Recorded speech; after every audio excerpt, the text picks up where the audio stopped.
Ham yaxshi edi. Obunachilarni 84.000 kilometr yurgan Tracker 1ni cho'rnisidan ko'rsatamiz.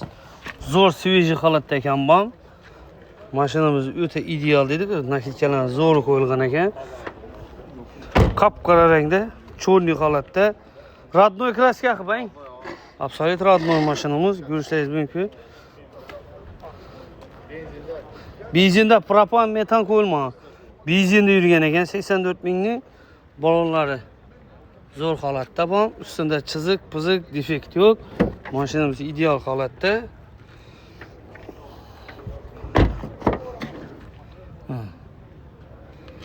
Zo'r holatdagi mashina ekan.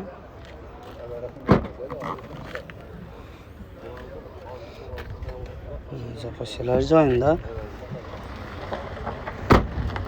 Trekkerni qorasidan so'rallar uchun ina qop-qora rangni o'zi bu Guardian rang. Plancha so'mmi usta? 125 eng. Telefon nomeri ayting. 99'dan 505 0007. 99 505 00 00 deng. 125 million so'm bo'lsa bitadi. Gelişemiz. Kelishasiz 125 dan amina. Qarasini so'raluvchi obunachilar Tracker 1ni zo'r holatda telefon tavarasiga egasini o'zi bilan telefonlash savdolashasizlar.